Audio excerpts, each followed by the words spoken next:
अगर आप एक अच्छे एक्टर बनना चाहते हैं और आप अपने स्टार्टिंग डेज में स्ट्रगल कर रहे हैं तो आज मैं आपको बताऊंगा 3 ऐसी गलतियां जो आपने अपने स्टार्टिंग डेज में बिल्कुल नहीं करनी, नहीं तो आपका एक्टिंग करियर शुरू होने से पहले ही खत्म हो सकता है।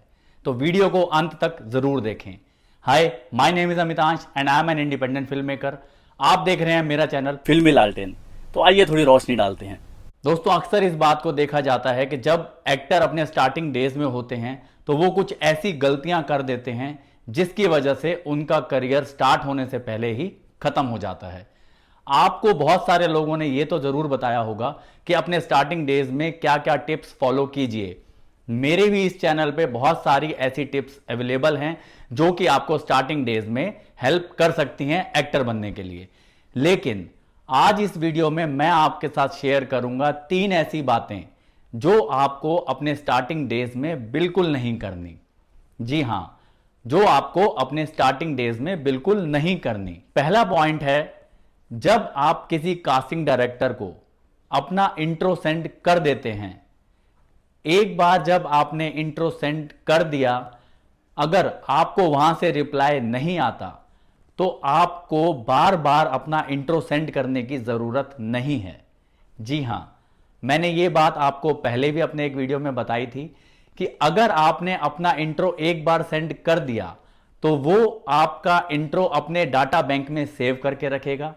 जब इन फ्यूचर में आपके लिए कुछ कास्टिंग निकलेगी तो वो अपने डाटा बैंक को छांटेगा, उनमें से कैरेक्टर्स को देखेगा और जो कैरेक्टर सूटेबल होंगे उन्हें स्क्रिप्ट सेंड करके उनका ऑडिशन मंगवाया जाएगा।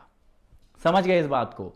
जब आप एक बार इंट्रो सेंड करते हैं और आपको रिप्लाई नहीं आता तो अक्सर नए आर्टिस्ट एक गलती करते हैं कि बार बार अपना इंट्रो सेंड करते रहते हैं, जिसकी वजह से कास्टिंग डायरेक्टर इरिटेट हो जाते हैं और वो चाह कर भी फिर आपको काम नहीं देंगे। तो आपको ये एक गलती अपनी लाइफ में कभी नहीं करनी अपने स्टार्टिंग डेज में। अब आते हैं हम दूसरे पॉइंट पे।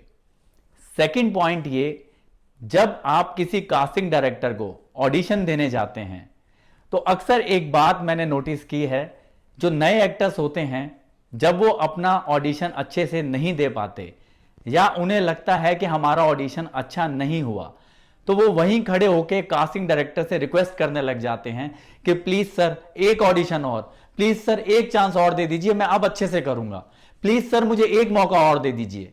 इससे होता क्या है, कास्टिंग डायरेक्टर आपकी एक्टिंग को देखे या ना देखे, लेकिन आपका चेहरा वो पहचान लेता है, आपके चेहरे से वो इरिटेट हो जाता है और अगर इन फ्यूचर में आप नेक्स्ट टाइम कभी उसके पास अपना ऑडिशन देने के लिए गए तो शायद वो आपका ऑडिशन ले ही ना। तो आपको ये गलती कभी नहीं करनी। आपको एक ही बारी में अपना ऑडिशन इतने अच्छे से देना है, कॉन्फिडेंस से देना है। अगर वो गलत हुआ, अगर वो नहीं अच्छा होता तो भी आप थैंक यू करके वापस आ जाइए। इससे होगा क्या, अगर आपका एक बार ऑडिशन अच्छा नहीं हुआ तो आपके पास अगली बार चांस होगा अपना ऑडिशन अच्छा देने के लिए। लेकिन अगर कहीं कास्टिंग डायरेक्टर आपसे इरिटेट हो गया और आपकी शक्ल पहचान में आ गई कि ये तो ऑडिशन भी अच्छा नहीं देता और उसके बाद रिक्वेस्ट कर करके एक चांस और, एक चांस और ऐसा करके बोलता है, तो शायद वो नेक्स्ट टाइम आपको अंदर ही ना आने दे। तो आपको ध्यान रखना है, जैसा भी ऑडिशन होता है एक ही बारी पे आप उसको अच्छे से दीजिए। अगर वो नहीं अच्छा होता तो आप अगली बारी के लिए वेट कीजिए, नेक्स्ट टाइम के लिए वेट कीजिए। नेक्स्ट टाइम आइए और किसी और कैरेक्टर के लिए जो ऑडिशंस चल रहे होंगे कास्टिंग डायरेक्टर के पास, वो अच्छे से दीजिए। समझ गए आप सब लोग? अब हम चलते हैं थर्ड पॉइंट की तरफ। तीसरा जो पॉइंट है ये बहुत इंपॉर्टेंट पॉइंट है, इसे गौर से सुनिएगा आप लोग।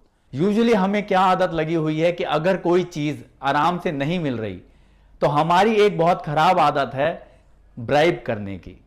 बहुत से हम में से लोग हैं जो किसी ना किसी तरीके से अपने काम निकलवाने के लिए ब्राइब ऑफर करते हैं। पर दोस्तों, आप अगर एक अच्छे एक्टर बनना चाहते हैं और आपको अगर ब्रेक नहीं मिल रहा तो लोग जो गलती करते हैं कास्टिंग डायरेक्टर को ब्राइब करने की, ऐसा होता है कई बार लोग एक्टर्स कास्टिंग डायरेक्टर को ब्राइब करने की कोशिश करते हैं कि आप हमें चांस दीजिए और उसके बदले में हम आपका फेवर करेंगे इन टर्म्स ऑफ मनी या कुछ भी। तो ये गलती आपको कभी भी नहीं करनी। जी हां, ये गलती आपको कभी भी नहीं करनी। आपको काम मिलेगा, अपने टैलेंट पे मिलेगा। आपको अपना ऑडिशन अच्छे से देना है। ऑडिशन अगर आप अच्छा देंगे, करेक्टर अगर आपका फिट है, तो कास्टिंग डायरेक्टर आपको काम जरूर देगा।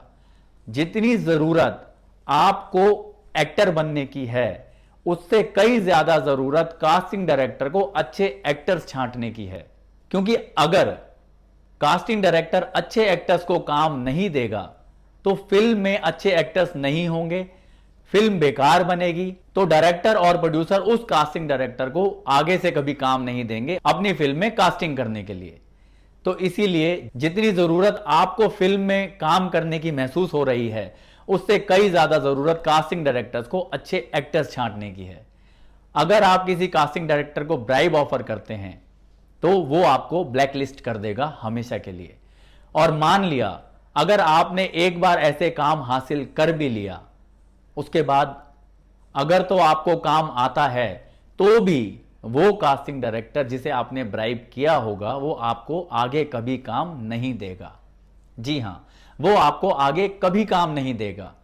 और अगर आपको काम नहीं आता और आपने किसी कास्टिंग डायरेक्टर को ब्राइब करके काम हासिल कर लिया, तो क्या होगा? आपको उस फिल्म के बाद या उस सीरियल के बाद आगे काम मिलेगा ही नहीं, क्योंकि आपको एक्टिंग आती नहीं है। तो सबसे बेस्ट आइडिया क्या है? आप अपनी एक्टिंग पे काम करिए।